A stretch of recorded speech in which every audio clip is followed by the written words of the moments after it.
1827లో పూలే ఒక సామాన్య మాలి కుటుంబంలో జన్మించాడు.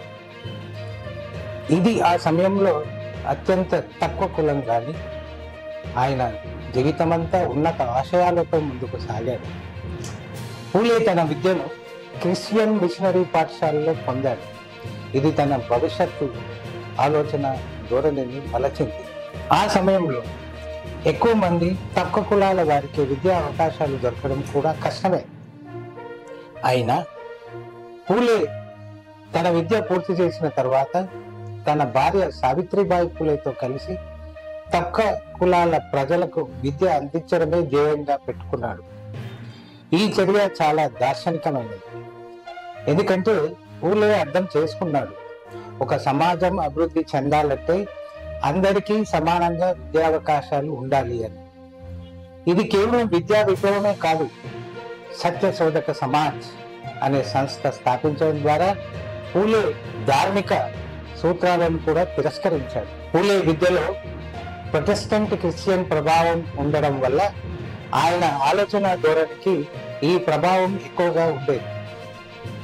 సత్యశోధక సమాజం ముఖ్యంగా ఒక విలక్షణ ఆలోచనను ప్రచారం చేసింది. అన్ని మనుషులు సమానమే, దేవుడు వారికి ఇచ్చిన హక్కులు ఎవరికైనా సమానమే. దీని అర్థం ఏమిటి? మన మధ్య ఎవరిని తక్కువగా చూడకూడదు. కుల వ్యవస్థను తాత్కాలికంగా సృష్టించిందని, అది ఎటువంటి స్థిరమైన పునాది మీద ఆధారపడలేదని ఈ ఉద్యమం వెల్లడించింది. అత్యంత శక్తివంతమైన విషయం ఏమిటంటే ఈ సమాజం దేవుని మరియు మనిషి మధ్య పూజారుల అవసరాన్ని పూర్తిగా ఖండించింది. పూజారులే దేవునికి మధ్యవర్తులని ఎందుకు అనుకోవాలి అని పూలే ప్రశ్నించాడు. దేవుడికి మనం నేరుగా ఆరాధన చేయకూడదా అని సంశయించాడు. ఇది దూకుడైన ఆలోచన. ఎందుకంటే ప్రాచీన భారతదేశంలో పూజారులు అత్యంత శక్తివంతులుగా ఉండేవారు. వాళ్ళు ఒక ప్రముఖ స్థానం పొందేవారు. పూలే సత్యశోధక సమాజం ద్వారా వారికి వ్యతిరేకంగా గొంతెత్తాడు. కుల వ్యవస్థను నిర్దాక్షిణ్యంగా తిరస్కరించి పూజారుల ఆధిపత్యాన్ని ఛాలెంజ్ చేయడం చాలా గొప్ప మరియు సాహసోపేతమైనటువంటి విషయం. పూలే మొదట ఆర్య సమాజ, ప్రార్థనా సమాజ మరియు పూణే సార్వజనిక సభల వైపునకు ఆకర్షితుడయ్యాడు. ఇక్కడే ఆయనకు ఒక సవాల్ ఎదురైంది. ఈ సమాజాలు తక్కువ కులాల ప్రజల హక్కులను రక్షించడంలో విజయవంతం కావని పూలే అంచనా వేశాడు. ఈ సంఘాలు తమకు ఏది సాధించలేవన్న నమ్మకం కాస్త అతడిని సత్యశోధక సమాజ స్థాపన వైపు నడిపించింది. ఇది కేవలం ఒక సమాజం కాదని, ఒక ఉద్యమం, ఒక విప్లవం. ఈ సమాజం ప్రకటన ఏమిటంటే పూజారులు తమ స్థానాన్ని వ్యూహాత్మకంగా నిర్మించుకున్నారని, దాని మూలాలు అసలే సహజమైనవి కాదని తేల్చింది.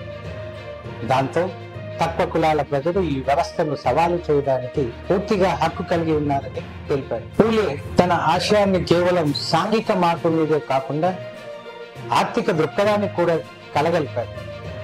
ఆయన మతపరంగా వ్యవహారిక మార్పులను ప్రవేశపెట్టాడు.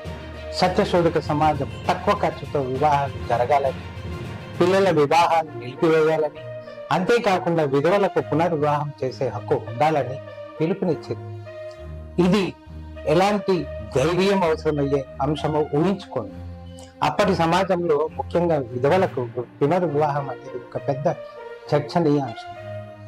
పూలే మరియు సత్యశోధక సమాజం ఈ సాంప్రదాయాలు తిరస్కరించి విధవలకు మంచి జీవితం కోసం పునర్వివాహం చేయాలని ఉద్యమం చేశారు. సమాజం ప్రత్యేకంగా దేనిని దృష్టిలో ఉంచిందంటే అన్ని వర్గాల ప్రజలలో కలిసి పనిచేయడం.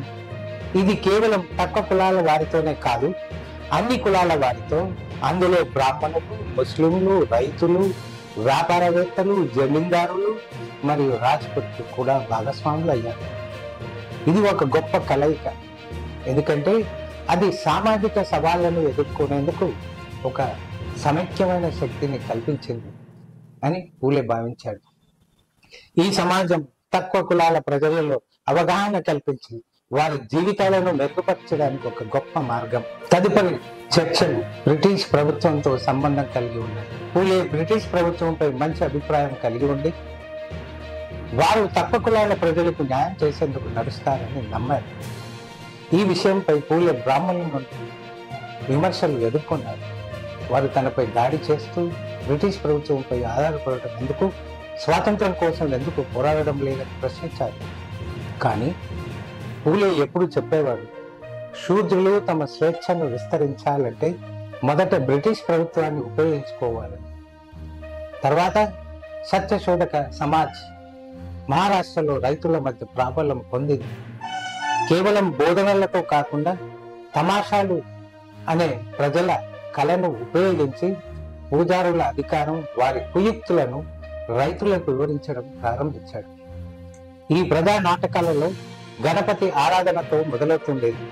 కానీ సత్యశోధక్ సమాజ్ దాన్ని పౌరుల ఆరాధనగా మార్చింది. రైతుల ఆందోళనలు మహారాష్ట్రలో పలు ప్రాంతాల్లో ప్రారంభమయ్యాయి. సత్యశోధక సమాజం ప్రభావం విస్తరించడంతో రైతులు బ్రాహ్మణ పూజారుల ఆధిపత్యాన్ని తిరస్కరించి తమ స్వతంత్రత కోసం పోరాడారు. ఈ ఉద్యమం బ్రాహ్మణుల నియంత్రణ నుండి సాధారణ ప్రజలను విముక్తి చేయడంలో సహాయపడింది. ఇది కేవలం ఒక సామాజిక ఉద్యమం మాత్రమే కాదు, అది ఒక ఆర్థిక ఉద్యమం కూడా కావడం విశేషం. అయితే పూలే చేసిన ఈ పని కొన్ని వర్గాల నుండి తీవ్ర విమర్శలకు గురైంది. ముఖ్యంగా బ్రాహ్మణులు మరియు క్షత్రియులు వంటి పై వర్గాలు పూలే చర్యలను ధార్మికంగా మరియు జాతీయతకు వ్యతిరేకంగా భావించారు. బ్రాహ్మణులు తమపై వస్తున్న విమర్శలను తిరస్కరించడంతో పాటు పూలే బ్రిటిష్ ప్రభుత్వంతో కలిసి పనిచేయడం, క్రిస్టియన్ మిషనరీలతో సంబంధం కలిగి ఉండడాన్ని తప్పుపట్టారు. కానీ పూలేకి ఒకే ఒక లక్ష్యం, తక్కువ కులాల ప్రజలను అవగాహన కలిగించి వారికి సమాన హక్కులను అందించడమే. సత్యశోధక్ సమాజం పూలే మరణం తర్వాత కొంతకాలం నెమ్మదించింది. కానీ 20వ శతాబ్దంలో కొల్హాపూర్ రాజైన షాహు మహారాజ్ ద్వారా పునరుద్ధరించబడింది.